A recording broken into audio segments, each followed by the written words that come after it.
Desember, bahkan kita sedang memasuki masa-masa Natal. Walaupun saudara dan saya memang masih dalam masa pandemi, tapi saya yakin sukacita Natal dari Tuhan tidak akan pernah dipengaruhi oleh situasi yang berkembang saat-saat ini. Dan Bapak Ibu yang dikasihi Tuhan, saya mengambil tema dari KWI dan PGI, Persatuan Gereja-Gereja di Indonesia, bahwa di tahun 2020 ini Natal mengambil tema dari Matius 1 ayat 23 yang mengatakan, dan mereka akan menamakan dia Immanuel, yang berarti Allah beserta dengan kita.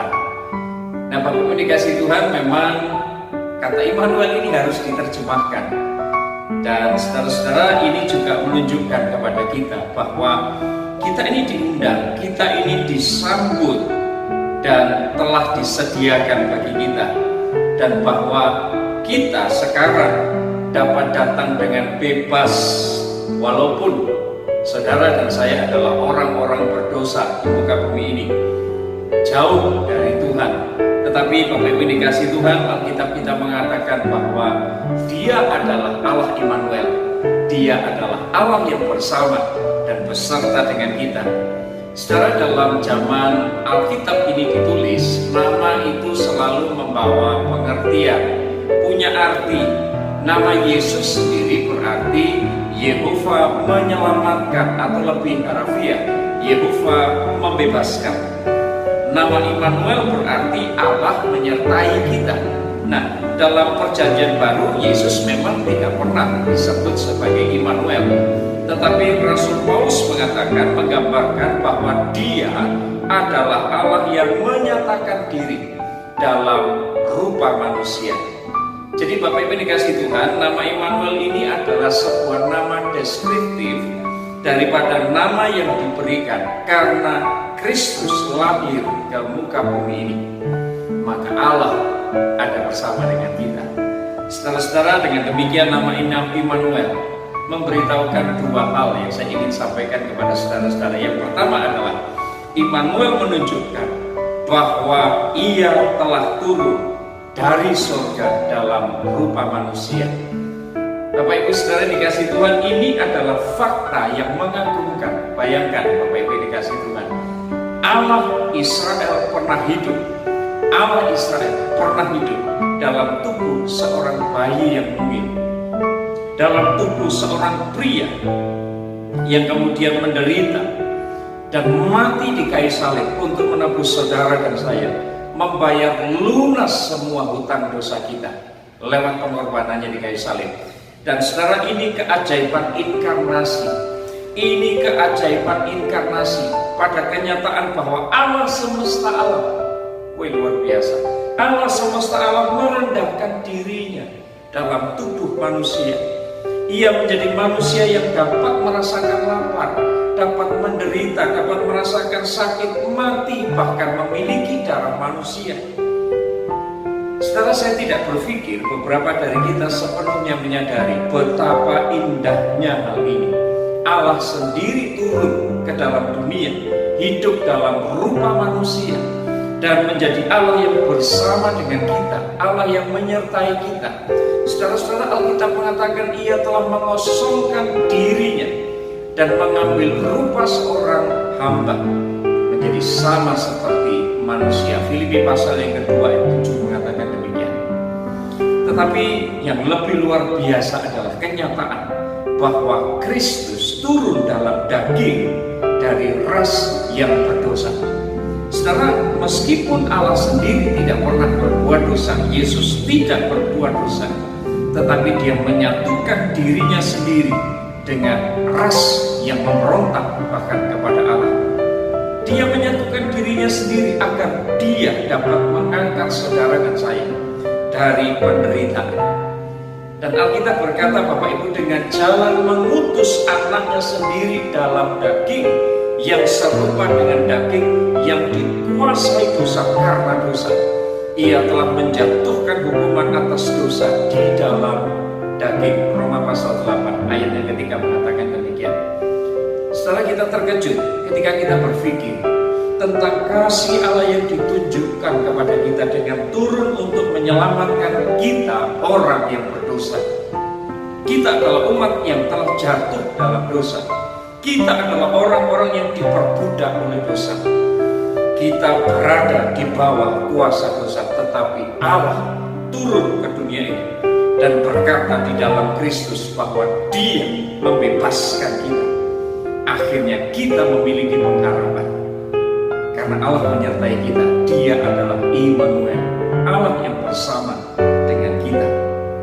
Memang pada satu masa, Bapak Ibu dikasih Tuhan, Allah di Alkitab mengatakan bahwa Dia adalah Allah yang murka setiap saat. Mazmur 7 ayat 11 mengatakan demikian. Tetapi sekarang Bapak Ibu dikasih Tuhan, Allah telah datang ke dunia untuk mengampuni kita, bahkan memanggil kita ini sebagai anak-anaknya. Sekarang saudara dan saya, kita hidup dalam damai sejahtera karena Allah di dalam Yesus Kristus, sehingga kita bisa memperoleh jalan masuk kepada Allah dengan iman kita karena kasih karunia Tuhan dalam hidup kita. Roma pasal 5 ayat 1 dan 2 mengatakan demikian. Jadi Bapak Ibu Saudara dikasih Tuhan, sekarang Yehova ini bukanlah Allah yang sedang murka terhadap saudara dan saya, tetapi Allah yang telah berdiam diri di dalam Dia dan melalui kematiannya Dia menyatakan diri sebagai Allah Immanuel, Allah yang menyertai saudara dan saya. Bersyukurlah untuk hal ini, saudara. Yang kedua yang saya ingin sampaikan melalui perkataan Immanuel, Allah menyertai kita. Immanuel berarti Allah bersedia, Allah tersedia bagi saudara dan saya. Immanuel berarti Allah juga tersedia buat saudara dan buat saya. Saudara-saudara, memang sangat disayangkan bahwa pemberitaan Injil hari-hari ini lebih mengedepankan, lebih menekankan kepada kemakmuran dan kurang sekali menekankan kepada Injil yang murni, yang berani menegur dosa dan kembali kepada kasih yang mula-mula. Nah Bapak Ibu dikasih Tuhan, gereja-gereja Pentakosta memang mulai kurang mengkhotbahkan tentang Injil. Barangkali ini juga sebuah ketakutan dari beberapa hamba-hamba Tuhan yang mungkin takut kehilangan jemaat ketika mereka ingin memberitakan Injil yang murni, yang firman Allah katakan, mengkhotbahkan Injil yang murni. Dan saudara-saudara, tidak salah kalau akhirnya dalam 2 Tesalonika pasal 2 ayat ke-11 saya mencatat, itu sebabnya Allah mendatangkan kesesatan atas mereka yang disebabkan karena mereka percaya akan dusta. Ini yang Alkitab katakan, dan saudara-saudara dikasih Tuhan, saya percaya bahwa kurang adanya pemberitaan Injil yang murni akan menyebabkan, dan ini merupakan awal dari penghakiman Tuhan di akhir zaman atas pemberitaan Injil, atas kekristenan yang palsu, yang hanya menawarkan kemakmuran, yang hanya berfokus kepada kebahagiaan semu dan kemudahan hidup, yang hanya menawarkan semua fasilitas-fasilitas dunia yang memanjakan kedagingan-kedagingan kita.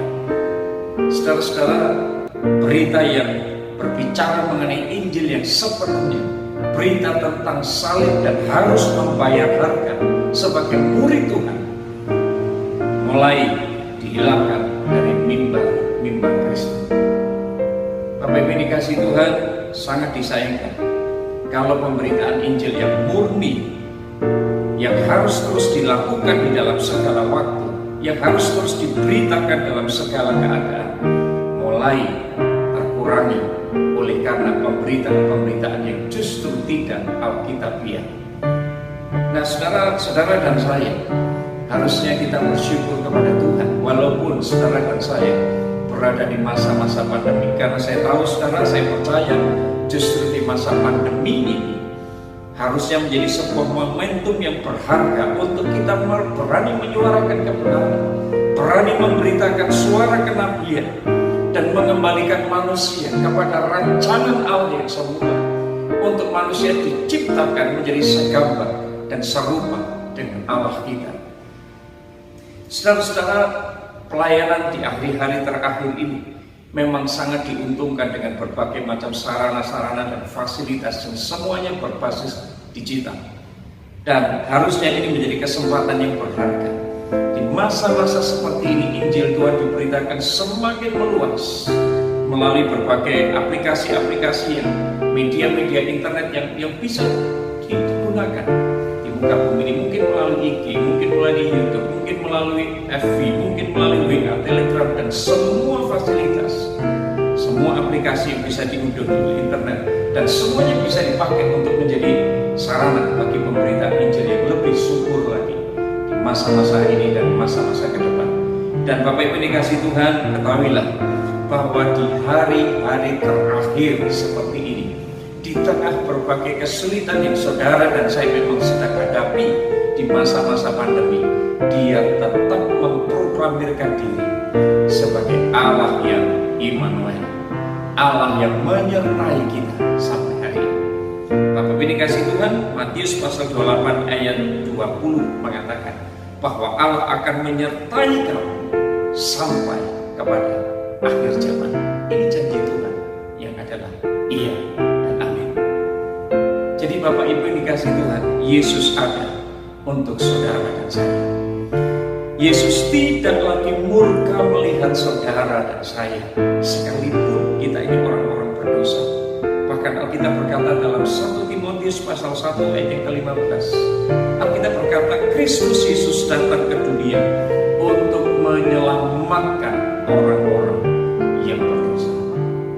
Puji Tuhan, saudara-saudara, Tuhan telah lahir ke muka bumi ini dalam rahim seorang perawan bernama Maria. Dia bertumbuh menjadi dewasa, menjadi seorang pria yang harus memikul salibnya sendiri, dan supaya saudara dan saya tidak menerima penghukuman dosa, karena dosa, semua murka dosa telah ditimpakan melalui pengorbanan Yesus di kayu salib. Dia telah membayar lunas semua hutang dosa saudara dan saya. Dia bangkit secara fisik di antara orang mati, supaya dia bisa memberikan hidup yang kekal kepada saudara dan saya. Dia berpaling dari kehidupan. Oleh karena itu Bapak Ibu dikasih Tuhan, berpalinglah dari semua kehidupan dosa kita. Berpalinglah kepada Tuhan. Tinggalkan semua dosa-dosa saudara yang mungkin selama ini telah mengikat hidup saudara. Saya percaya saudara dan saya mungkin lemah. Kita tidak punya kekuatan, tapi kita memiliki Allah yang turun ke dunia ini bersama dengan kita. Dia adalah Allah Immanuel yang akan menyembuhkan saudara, untuk membebaskan saudara dari semua dosa-dosa dan keterikatan saudara terhadap dosa. Dia Allah yang beserta dengan kita. Dia akan mengampuni dosa saudara dan saya. Dia akan menyucikan kita dengan darahnya yang mahal. Dan ini adalah hal yang terbaik yang saya beritahukan kepada saudara hari ini. Yesus adalah Allah yang Immanuel, Allah yang bersama dengan saudara dan saya. Tuhan Yesus memberkati. Mari kita akan berdoa. Bapa, kami bersyukur hari ini kami mendengar dari firman-Mu bahwa Engkau adalah Allah yang Immanuel, Allah yang turun ke muka bumi ini menjadi sama dengan kami. Bahkan Engkau lahir sebagai manusia, Engkau mati taat karena kematian, karena ketaatanmu kepada Allah Bapa. Engkau mati di kayu salib untuk menebus kami, membayar lunas semua hutang-hutang dosa kami. Engkau tidak lagi memurkai kami sebagai orang-orang berdosa. Engkau menerima kami apa adanya. Engkau mengundang kami kembali untuk menjadi anak-anak Tuhan yang dengan Tuhan kami bisa membangun hubungan, membangun keintiman kembali. Kami beroleh kasih karunia karena pengorbanan-Mu, sehingga kami dapat datang kepada Tuhan dengan hati yang penuh dengan kerendahan, dan kami percaya Tuhan, kasih karunia-Mu akan mengalir dalam hidup kami. Kami bersyukur oleh anugerah-Mu. Tuhan, kami menyerahkan hidup kami dalam tangan-Mu di hari Natal ini. Biarkan kami memberikan seluruh hidup